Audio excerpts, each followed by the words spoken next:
রাত্রেবেলা এবার ঘুম করি কোথায় গেল কে নিয়ে গেল এটা খোঁজ না হ্যাঁ আরে ভাই রে অধিকার আদায়ের কথা বলেছি যে আর মৃত্যু এইভাবে চাই না নৃশংসভাবে অপরাধ হয়ে গেছে এটা হ্যাঁ বাংলাদেশ পুলিশ বাহিনীতে এটা অপরাধ হয়ে গেছে আমারে বলে যে আইজি স্যার কথা বললে তুমি আসো আমার যাই আমার ফোন নিয়ে আমার রুমের মধ্যে তালা মারে আমার সারা রাত বলে আমি চিল্লাইছি আমার রুম খোলে না আমি কোথায় আছি কি আছি কারা তালা মারলো আমি এটাও জানি না কি রে ভাই পুলিশের চাকরি করে তুই পুলিশটাই গুম করে দিচ্ছিস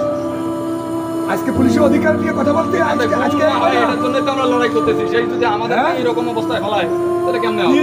কি আমার এখানে এসে বলে নাকি আমাকে কি ইংরেজি কে কথা বলছে আমাদের পক্ষে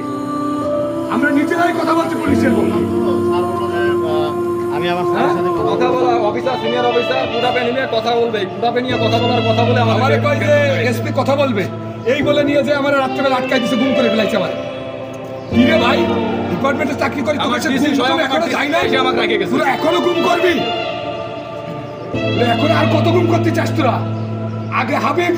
ওই আমি সোহেব ভাইয়ের করে গেছে ওয়াইফ আমার ফোন আগে দিল পুলিশ অফিসার সোহেব ভাইয়ের তথ্য জানতে চাইছে আমি এটার জন্য জানতে চাইছি বলেই আমার গ্রেফতার হ্যাঁ তোরা আরো পুলিশের রক্ত দেখতে চাস তোকে লজ্জা হয়নি হ্যাঁ এত রক্ত রাস্তায় দিল নৃশংসভাবে নিরপরাধ পুলিশ তোরা আরো চাস